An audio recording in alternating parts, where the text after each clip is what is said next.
Next session, we'll hear from representatives from the media industry, discuss the systemic problems developed over time and ways to address them. Each of these panelists represent an interesting profile, ex-media architects who transitioned out over the past few years due to toxicity of mis- and disinformation in the media that they witnessed, banding together with a resolve to fix this challenge through advisory support services. Please welcome on stage Laura Evans and our esteemed panel.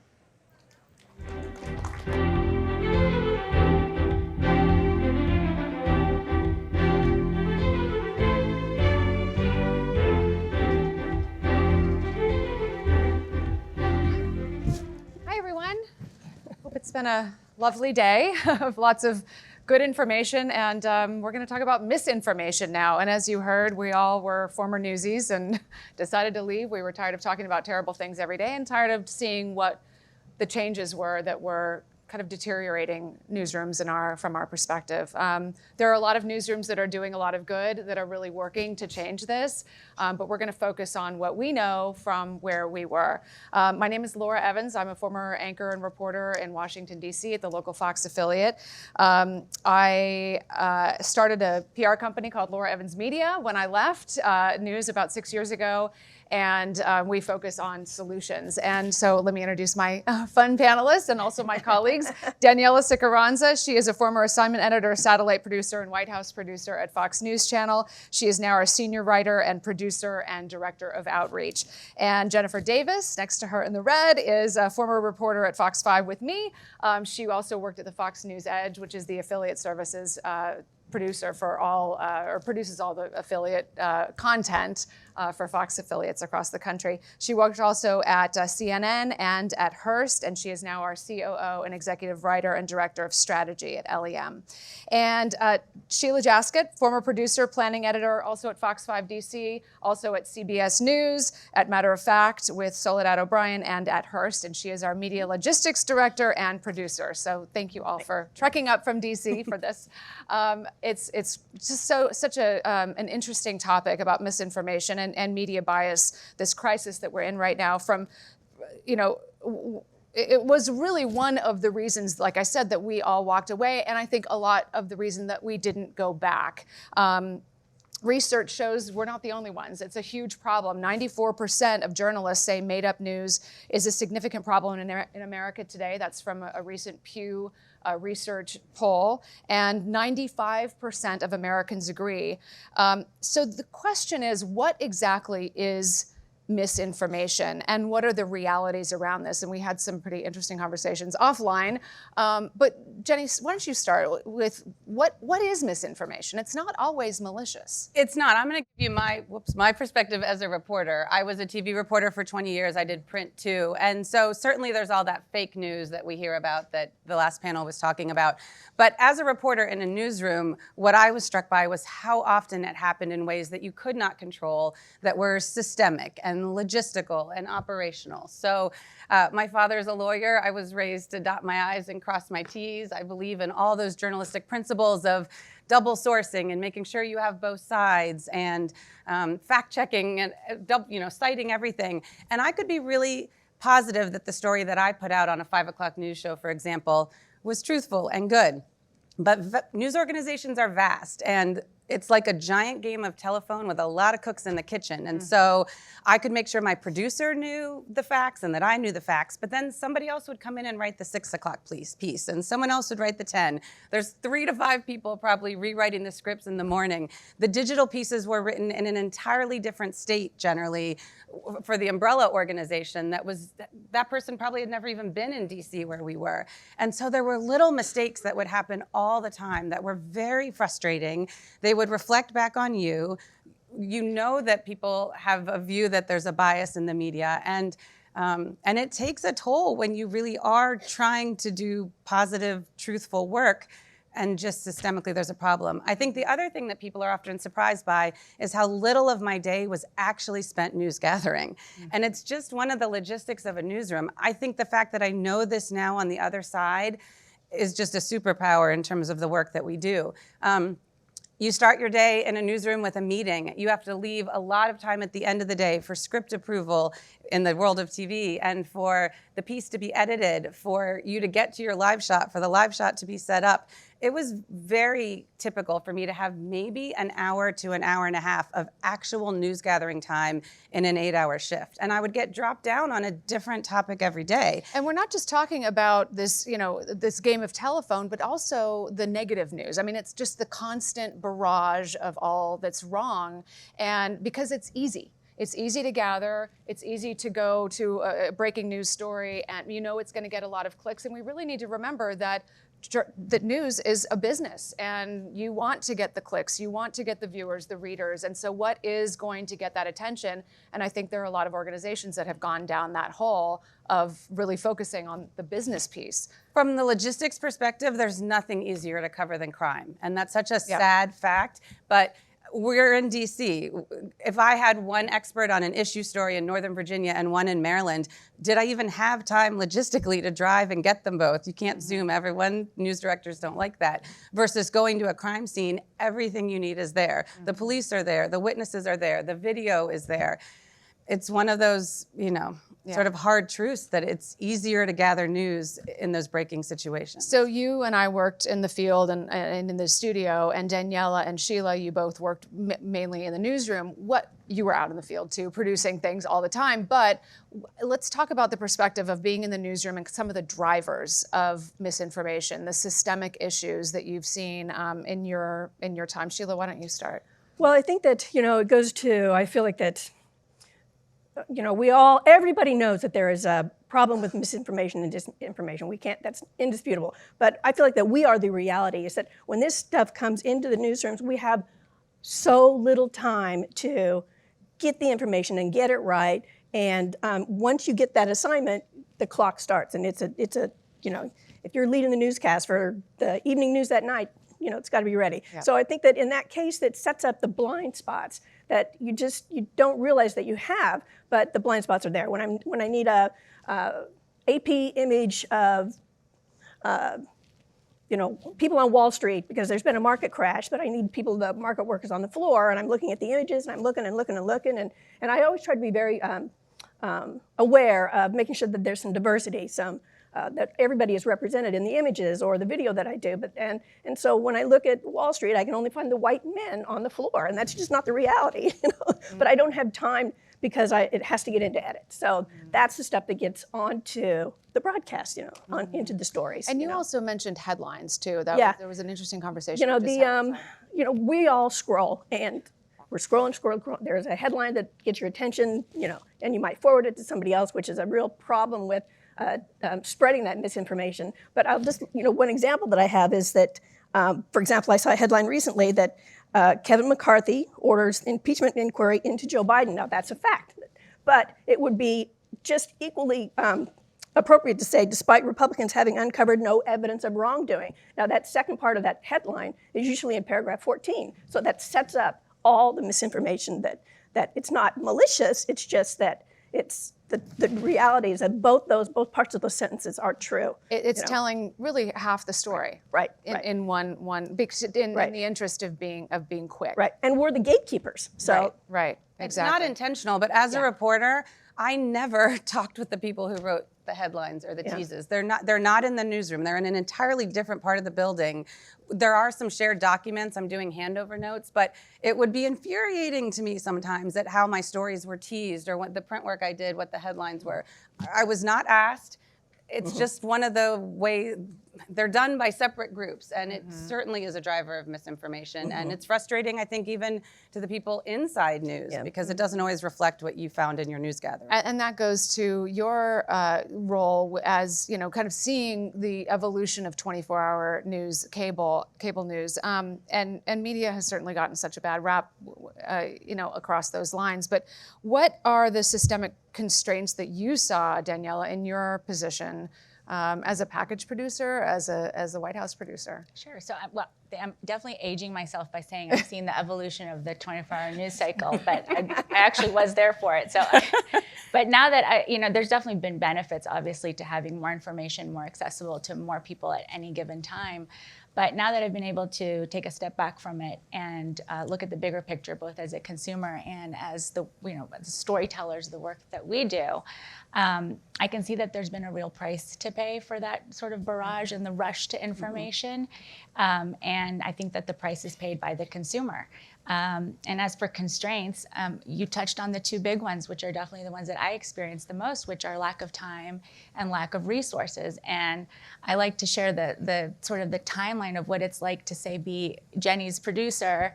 A package is that nice 2-minute produced and edited piece that you would see in the nightly newscast. And the clock really does start ticking as soon as you get your assignment, which, let's say, may not be until 11 a.m. on a weekday. The clock's ticking. In 6 hours, your piece is going to be airing on national TV. You've got 2 congressional hearings to watch and log and pick sound bites. You've got graphics to design. You've got to do some research for your reporter and help make sure that they've got the right information. You've got to keep an eye on breaking news. You've got to find subject matter experts for interviews and coordinate studio time and crews, and then make sure your script gets in on time. Make sure Jenny's doing what she's supposed to do. So you're lucky at the end of the day if 5 minutes before airtime, a third party has had a chance to come in and watch your piece from start to finish to make sure that it is accurate and has the perspective that it needs. Mm-hmm. And at the end of the day, sometimes it's a crash. You're just trying to get it on air and be as right as you possibly can. And I think that it's not fair to anyone in the process, not the reporter, not the producer, and least of all, the audience that watches. Go ahead. I wanted to say, she talked about you're lucky. When she's talking about a 7-hour time frame there, one of the tenets that drives you in a newsroom is you don't miss slot, which means you don't miss deadline. And that is the number one thing. Whatever you have to do to get something on the air, that's not necessarily ideal, but it is the truth. And we talk about crashing, and you would be crashing if you were slamming something together in the last couple of seconds, and you would be shocked how often we are crashing with 30 seconds to spare, which in the world of TV is a lot of time. And some days you just breathed a sigh of relief because you didn't miss slot. And then when you stopped and thought, well, did that present the whole story? Did I get the best experts? Some days the best you could do is just make slot, which I look back now and that was part of the frustration. Yeah. But it is a reality. And sometimes you just hope that the facts were right too. Yeah. But part of the problem, so that's the news world, but part of the problem is, and you mentioned it, is the lack of resources. So we have fewer people in the newsroom. I mean, we used to have like 3 or 4 writers per show. Now it's maybe 1 in addition to the producer, or the producer on his or her own. So it's lack of resources that means you've got to do many other people's jobs. And I think viewers, consumers of news need to understand that. And then also younger people being hired because they're cheaper. And so you have people who are green and don't have perspective. And increased deadlines. I mean, back, in, I'm not going to say the olden days, but even 15, 20 years ago, maybe you came in and you were doing something for the 5 p.m. Those days are long gone. There is very few reporters that are meeting one deadline. Mm-hmm. With the world of social media, everything can be live and breaking at any point, and you're in a constant race to beat other people. But I typically would come in at 9, and I'd have to be live in the noon, and maybe live in the 4, and then live in the 5 and the 6. So again, it just shrinks the time that you have, increases the pressure, and for me, the frustration was how complete is the story? Right, exactly. And so telling the whole story, I know, is really important to us now in this afterlife of news. But let's talk about some of the solutions. And Daniela, I know you've had your eye on and have noted for us some of the people who have really jumped out of news and made a difference in creating their own news organization. Can you talk about some of those? Sure. So, I think there's definitely been a shift, people, and a growing demand for more perspective, more direct news without, all the misinformation. And so you see the shift. A lot of journalists are now leaving traditional newsrooms to start their own independent endeavors. For example, Bari Weiss, formerly of the New York Times, has her Honestly podcast and now her own media company, The Free Press. Jenna Lee, formerly of Fox Business, has her Smart Her News. The aptly named News Not Noise newsletter by Jessica Yellen. I mean, the list goes on. There's a lot of them. Maria Shriver has her newsletter. Mm-hmm. So that's not to mention all the independent reporters that are now reaching all of our inboxes directly through their newsletters on Substack. So the demand is there for the unbiased, unfiltered news, and a lot of journalists are finding ways to meet that need. Yeah, and there are a lot of organizations also that are making a difference too. I think that, as a producer, especially when we're crunched for time, you can go to PolitiFact, you can go to factcheck.org, and there's another one called Junkipedia, and SMAT. Those are two websites that you can put in information, and they specifically try to filter out misinformation in social media, which is crucial. And so I think that those are the time-saving things that are now available to journalists, that you do have the time when you're doing your fact-checking to be able to just pop something in to get more information that is correct. And we just learned about all sides today, yes, too. all sides, exactly. Yes, so listened on that panel. That was really interesting. And then, I want to talk about the opportunity that this creates, too, because I think a lot of people don't think about that. So, the opportunity for organizations to really make a difference in this environment and build thought leadership and have their story told. So how do you do that, Jenny? How do you seize this moment to get your organization to shine? I think that's the secret to our success, because we all spent 20 years in news. We have the deepest respect for reporters. We also empathize, we sympathize, and we know the challenges that they're facing. And I think as a result, we want to help and we know how to help. I think the biggest thing that we do is focus on stories, but we know they need things to be balanced. We know we can't just give them sort of a narrow view that's not the whole picture. We just don't operate that way. We make sure that we have anecdotes, examples, that we have visual content. So we're not just asking them to believe us, we're proving it. And we really try and prove it with real people stories, with truth, with authenticity, with things they can see, touch, and most importantly, use, because we know how tight their time is and we want to make their life a little bit easier. Mm-hmm. Yeah. Yeah, I mean, one thing that helps, or any organization, if you're going to be pitching the media, give them the data, because I can't tell you how sometimes you spend a lot of time looking for the right data, and if you've got the data there to give to them, that producer or that reporter is going to bless you and thank you that you're doing that. So you're saving them a great amount of time. So yeah, absolutely. And you talk and about social media offers sort of the opportunity to do that, because now you have a direct way. Organizations and nonprofits and advocates have a direct way to engage with their targeted audience.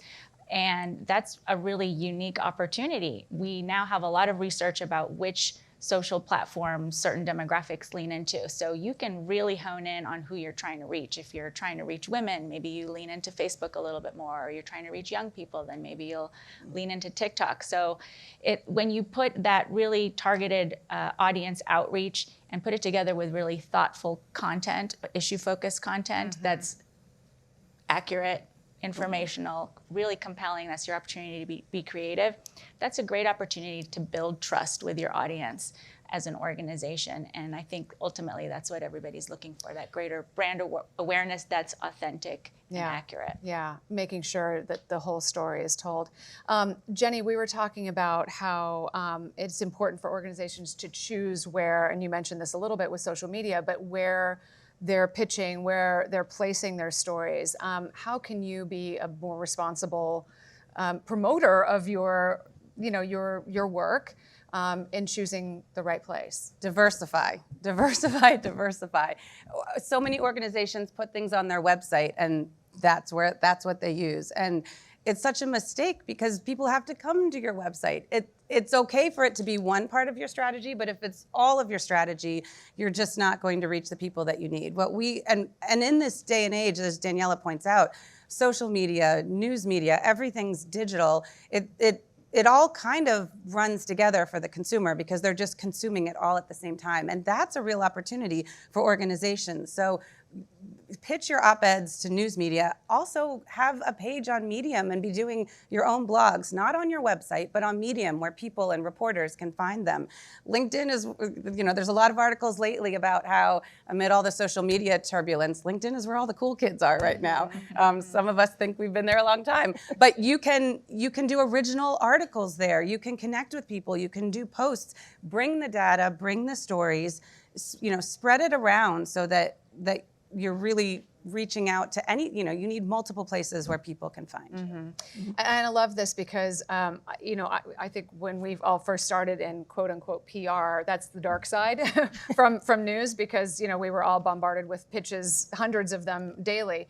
But to be on the other side and to be content providers and solutions providers, I think it feels really good. It feels like in a much better place than where we were. We really feel like what we're doing now is thought leadership and story development. And it's putting positive stories and thought leaders out there who are driving change. And that's very different than selling something. That's raising voices and helping important ideas be heard. And that feels good. So as we wrap, I think, this is the perspective from the newsroom. I think it's also really important for all consumers of news, wherever you get it, to be responsible consumers and to really know who you're watching, what you're watching, and check your facts.